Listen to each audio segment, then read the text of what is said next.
Irmãos, mesmo assentados como os irmãos se encontram, convido a atenção dos irmãos para o texto que já está ali exposto na nossa tela.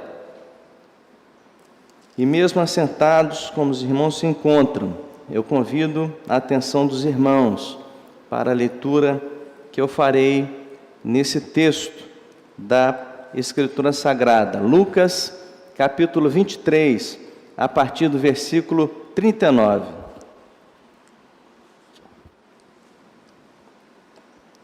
Diz assim um texto: um dos malfeitores crucificados blasfemava contra ele, dizendo: não és tu o Cristo? Salva-te a ti mesmo e a nós também. Respondendo-lhe, porém, o outro repreendeu-o, dizendo: nem ao menos temes a Deus, estando sob igual sentença? Nós, na verdade, com justiça, porque recebemos o castigo que os nossos atos merecem, mas este nenhum mal fez. E acrescentou: Jesus, lembra-te de mim quando vieres no teu reino. Jesus lhe respondeu: em verdade te digo que hoje estarás comigo no paraíso. Meus irmãos, é muito conhecida a expressão 7 palavras da cruz. Jesus, quando estava na cruz do Calvário, proferiu 7 palavras.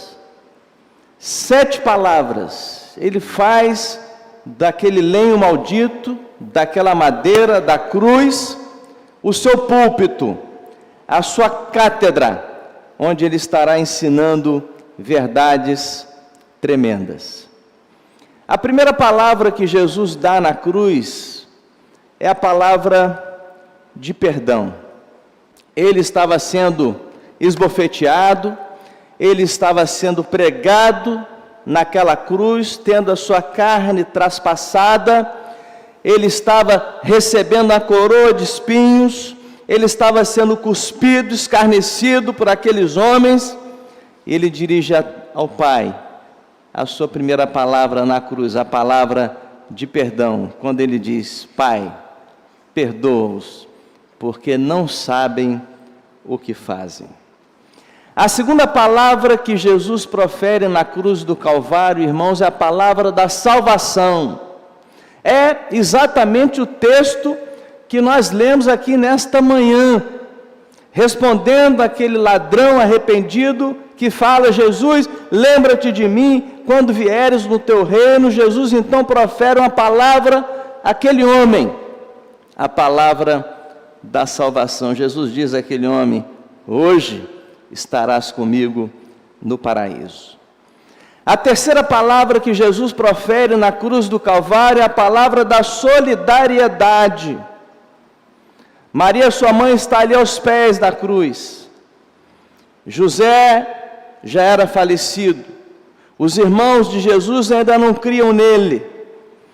E ele, olhando para aquela mãe, aquela mulher que iria perder o seu filho, ele diz: mulher, eis aí o teu filho, apontando para João. João, apóstolo do amor. João, aquele que foi chamado juntamente com aquela multidão para estar seguindo ao Senhor. Daquela multidão foi um dos 70 comissionados com poder e autoridade para expulsar demônios, para curar as enfermidades, e foi enviado ao mundo.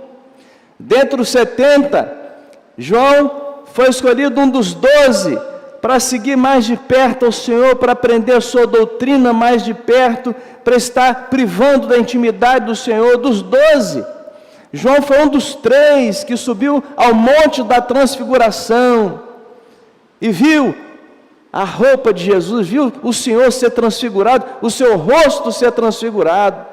João foi um dos 3 que entrou no quarto daquela menina morta e viu a ressurreição daquela menina e ouviu a palavra do Senhor dizendo àquela menina: Talita cumi, menina, eu te ordeno, levanta-te. João, dentre esses 3 mais chegados, ele era o discípulo amado. Ele reclinava a sua cabeça no peito do Senhor Jesus. E a partir daquele momento, João toma Maria para a sua casa. E João tem o privilégio de cuidar de Maria na sua velhice. A palavra da solidariedade. A 4ª palavra dita por Jesus na cruz do Calvário foi a palavra do abandono. Quando ele diz: Eloi, Eloi, lama sabachthani, que quer dizer: Deus meu, por que me desamparaste? Aquele momento ali, irmãos, Deus Pai como que dá as costas ao Deus Filho. E o meu pecado, o seu pecado, o pecado do mundo inteiro é depositado na conta do Senhor Jesus Cristo, e o seu corpo é feito pecado para nos trazer a salvação. E nesse momento Jesus profere a palavra do abandono: Deus meu, por que me desamparaste? A 5ª palavra dita por Cristo na cruz do Calvário é a palavra da humanidade, a palavra da necessidade. Ele disse: tenho sede. Para muitos daqueles circunstantes, Jesus era apenas uma aparição. Mas para nós que somos cristãos, nós sabemos que Jesus é 100% homem, como é 100% Deus. Ele veio, se encarnou, assumiu a figura humana e sofreu no nosso lugar. A humanidade de Cristo, a palavra da necessidade. A 6ª e penúltima palavra dita por Jesus Cristo na cruz do Calvário é a palavra da quitação. Quitação. A palavra tetelestai. Está consumado. Está pago. Não deve mais nada. E a última palavra que Jesus diz na cruz do Calvário é a palavra da rendição. Pai, em tuas mãos entrego o meu espírito. Jesus nos lidera de volta para o nosso Pai. Mas eu queria refletir com os irmãos nesta manhã acerca do tema já colocado aí na nossa tela: salvação não merecida. Foi a 2ª palavra proferida por Jesus na cruz. E eu queria iniciar a reflexão desse tema às avessas. Se a salvação é não merecida, em primeiro lugar, nós temos que considerar nesse texto que nós lemos, Lucas 23, 39 a 43, uma justa condenação. Uma justa condenação. É o que nós vemos aí no início do texto. Eu quero agora focar no primeiro personagem dessa história, dessa passagem. Naquele ladrão que não se arrependeu, naquele ladrão que blasfemou contra o Senhor Jesus Cristo. A crucificação de Cristo é o assunto central da história da humanidade. Nós estamos aqui no ápice da história universal. A crucificação de Cristo era o fato mais aguardado da história. A redenção, a remissão do pecador. Nós estamos diante do acontecimento central da história do universo inteiro. E o texto começa falando de 2 malfeitores. 2 malfeitores. E o que é um malfeitor? Um malfeitor é um facínora. É aquele que é perverso. É aquele que comete crimes. O malfeitor é aquele que, praticando o mal, é possuído de ações deploráveis. E a Bíblia não deixa dúvida, se tratavam ali de dois malfeitores. E veja você aí no primeiro versículo, verso 39, dois malfeitores crucificados. Veja que a pena que eles recebem é da crucificação. E o que é a crucificação naquele contexto do Império Romano? Os crucificados, a crucificação era uma das mais tormentosas penas que era impingida às pessoas. Era uma condenação, uma pena que condenava a pessoa à execração pública. Era uma penalidade exemplar. Olha o que acontece. Se alguém proceder desse jeito, vai ficar assim. Especialmente, essa pena era aplicada contra aqueles que ameaçavam a chamada Pax Romana. Aqueles que ameaçavam a estabilidade do Império Romano. Aquele homem, o primeiro ladrão, era uma pessoa blasfema.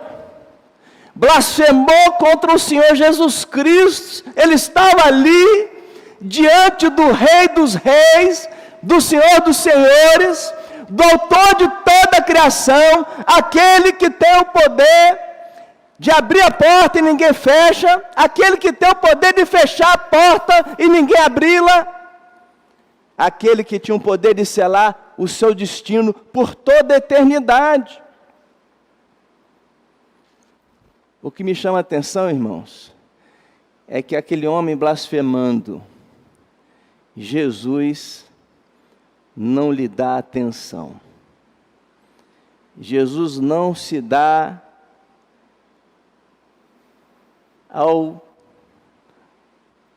a gastar o seu tempo de responder àquela blasfêmia daquele ladrão na cruz do Calvário. Me chama a atenção, meus irmãos, porque Deus não deve nenhuma satisfação a um homem blasfemo e pecador. Deus não deve nenhuma satisfação. Aquele homem estava lá por suas escolhas, por suas decisões.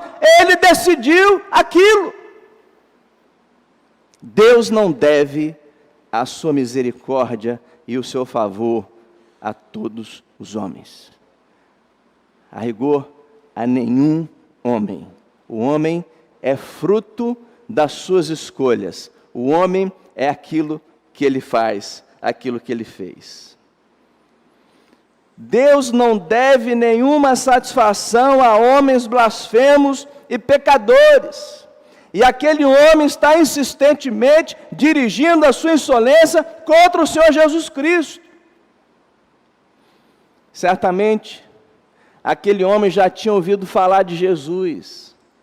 Aquele homem já tinha ouvido falar a respeito da pessoa de Cristo. Ele dirige as palavras ao Senhor: não és tu o Cristo? Ele já tinha ouvido falar que Jesus era o Cristo. Ele não crê que Jesus seja o Cristo, o Salvador. Ele revela ter um coração terrivelmente petrificado, incapaz de reconhecer Jesus como Senhor e Salvador da sua vida. Revela-se ali um homem impenitente, revela ali uma incredulidade total. E me parece que ele quer resolver só o seu problema imediato. Olha, salva-te a ti mesmo e a nós também. Nós queremos sair dessa cruz. Eu quero resolver o meu problema imediato. Meus irmãos, quanta gente está assim, querendo lidar com Deus para resolver meramente os seus interesses imediatos, meio que querendo fazer de Deus um joguete, uma marionete, para apenas satisfazer meramente o seu capricho. Quanta gente assim, só querendo Deus para se dar bem, só querendo Deus na hora que Deus atende ao seu capricho. Aquele homem passou pela vida inteira sem reconhecer a Jesus como seu Senhor e Salvador. Meus irmãos, não há nada mais terrível do que isso, da pessoa passar a vida inteira e não reconhecer a Jesus como seu Senhor e seu Salvador. E eu quero fazer uma pergunta a você nesta manhã. Você já reconheceu Jesus como seu Senhor e seu Salvador? Interessante, irmãos, que um texto lá de Mateus, capítulo 13, convido os irmãos para abrirem comigo. Mateus, capítulo 13, a partir do verso 13, do 13 ao 17.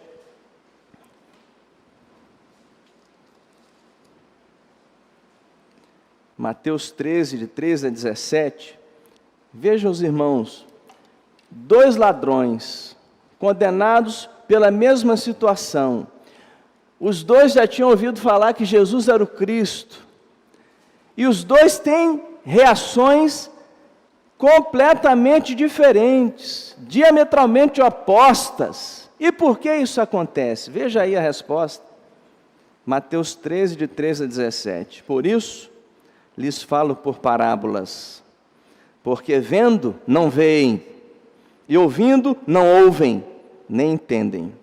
De sorte que nele se cumpre a profecia de Isaías: ouvireis com os ouvidos, e de nenhum modo entendereis, vereis com os olhos, e de nenhum modo percebereis, porque o coração deste povo está endurecido, de mau grado ouviram com os ouvidos, e fecharam os olhos, para não suceder que vejam com os olhos, ouçam com os ouvidos, entendam com o coração, se convertam e sejam por mim curados. Bem-aventurados, porém, os vossos olhos, porque veem, e os vossos ouvidos, porque ouvem, pois em verdade vos digo, que muitos profetas e justos desejaram ver o que vedes e não viram, e ouvir o que ouvis e não ouviram. Quantas pessoas no mundo não gostariam de ter a oportunidade que teve esse ladrão, de estar ao lado do Senhor Jesus Cristo, ouvindo as suas palavras. E aquele homem desperdiça a oportunidade da sua vida, uma justa condenação. Mas em segundo lugar, irmãos, refletindo sobre o tema salvação não merecida, olhando para esse texto, a gente percebe que a bondade de Deus é a causa da salvação. Não há outra causa. A única causa da salvação é a bondade de Deus. E agora a gente começa a olhar para a vida daquele segundo ladrão na cruz, segundo malfeitor crucificado. Os 2 tiveram a mesma biografia, o mesmo currículo. Não diferencia um do outro pelo currículo, pelo histórico das suas ações pretéritas. Estava ali na mesma condição, mas o segundo ladrão foi salvo. Foi salvo no último ato da sua vida, uma expressão do futebol, na última volta do ponteiro, aquele homem foi salvo. E olhando para a salvação desse homem, a gente percebe, a gente lembra uma outra passagem. A passagem lá de Mateus no capítulo 20, em que um senhor, proprietário de muitas terras, sai de madrugada a assalariar trabalhadores, e vai chamando trabalhadores na rua, e chama um, chama outro, e de madrugada, e de manhã cedo, e vai chamando, e vai trazendo mais gente, trabalhadores para a sua seara. Diz o texto que ele saiu de madrugada. Na terceira hora, ele saía e assalariava trabalhadores. Na hora sexta, foi fazendo isso. Na hora nona, fazendo isso. Diz o texto que na hora 1/10, ele estava assalariando trabalhadores. E no final do dia, deu a mesma paga a todos. E aquele que começou cedo, Senhor, mas vou receber o mesmo salário que esse que entrou agora. E a resposta daquele senhor, aquele homem, foi a seguinte: porventura, não me é lícito fazer o que quero do que é meu? E disse ainda: ou são maus os teus olhos, porque eu sou bom?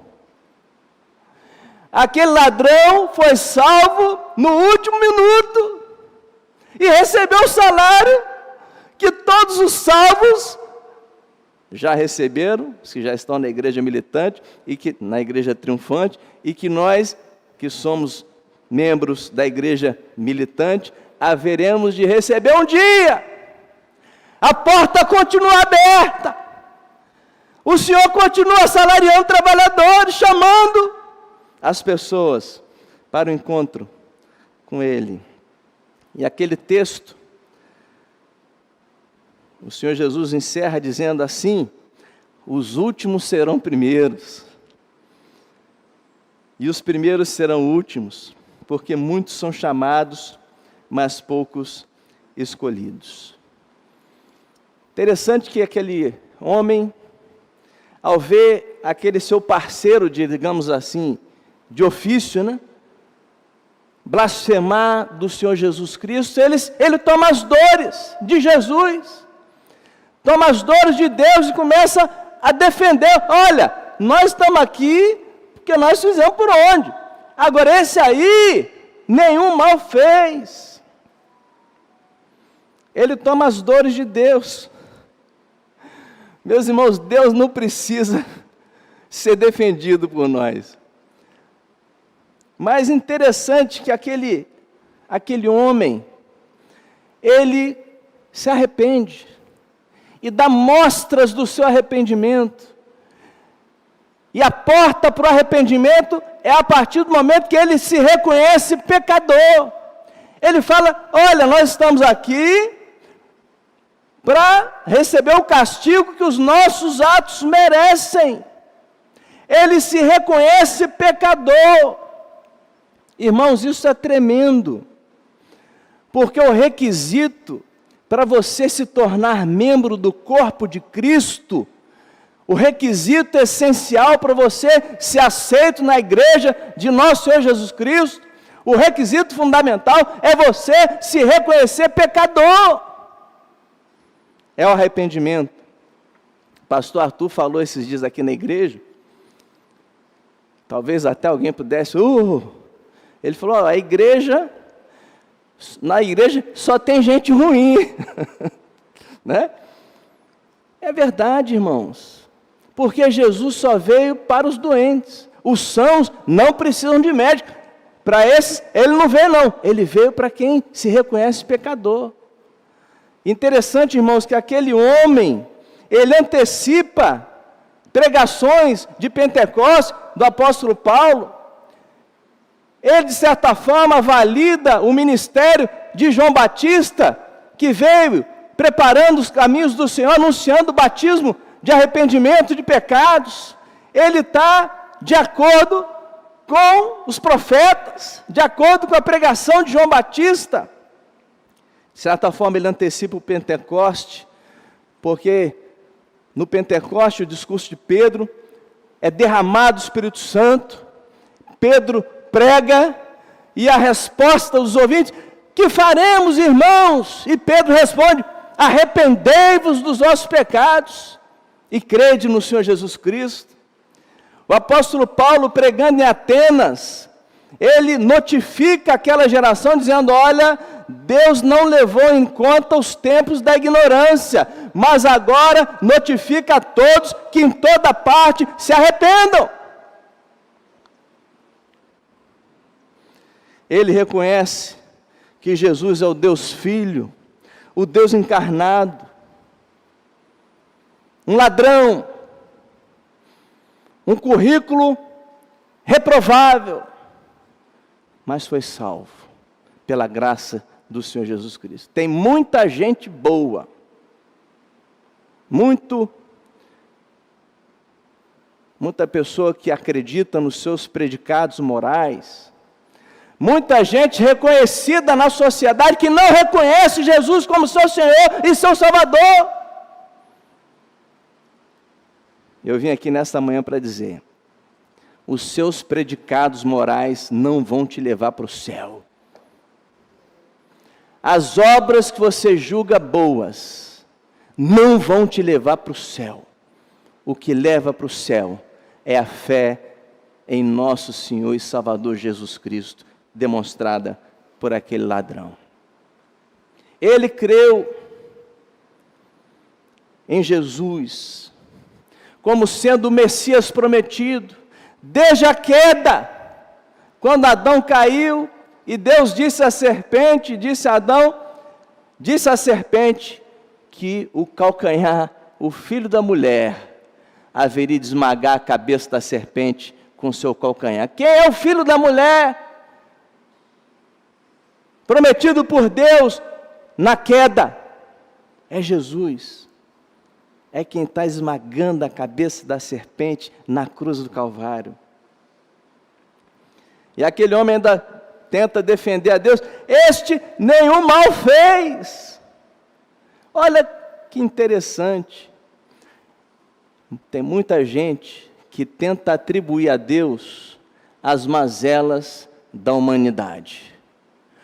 Ah, mas se Deus fosse tão bom, não permitia tanta violência no meio dos homens, tanto mal. Tem gente que tenta terceirizar para Deus a violência do ser humano. E esse ladrão está dizendo: olha, este nenhum mal fez. Os males provocados pela humanidade foram escolhas da própria humanidade, escolhas que eu e você fizemos, que cada ser humano fez no decorrer da sua vida. E ele encerra com um humilde pedido. Ele fala: Jesus, lembra-te de mim quando vieres no teu reino. E aí, irmãos, eu quero concluir a nossa reflexão nessa manhã falando sobre o tempo da salvação. O tempo da salvação. Jesus diz àquele homem, verso 43, hoje estarás comigo no paraíso. Em outra passagem, Jesus diz: não fostes vós que escolhestes a mim, mas eu escolhi a vós outros, para que vades e deis fruto. A escolha foi de Deus na nossa direção. Aquele homem reconheceu a Deus, reconheceu que os homens cometiam uma injustiça contra Deus. Aquele homem ficou indignado com o tratamento que os homens dispensaram a Deus. Aquele homem, de certa forma, testifica de que a maldade humana não tem limite. Aquele homem se mostrou penitente, reconheceu o seu pecado, abrindo o coração para o arrependimento. Jesus não olhou para o outro, mas para esse Jesus dirige as suas palavras, dirige toda a sua atenção, se dirige àquele homem arrependido. Jesus, antes de abordar especificamente o que Jesus falou, eu quero refletir com os irmãos o que Jesus não falou para aquele homem. Aquele homem falou: Jesus, lembra-te de mim quando vieres no teu reino. Jesus não respondeu àquele homem assim: olha só, meu amigo, desça daí, seja batizado, depois volte que eu vou te salvar. Não, Jesus não respondeu isso. Houve um tempo, especialmente na Idade Média, em que a igreja acreditava que era o batismo que salvava as pessoas. Não, o batismo não salva as pessoas. Aquele homem foi salvo e não foi batizado. O batismo é uma consequência externa daquilo que aconteceu interiormente o ser humano. Não é o batismo que salva. Aliás, na Idade Média, se organizavam cruzadas para batizar as pessoas à força, para que, teoricamente, o batismo salvasse as pessoas. No batismo não salva ninguém. Claro que Jesus mesmo instituiu o batismo. O batismo é um sacramento, porque foi instituído por nosso Senhor Jesus Cristo. Todos os que creem sejam batizados.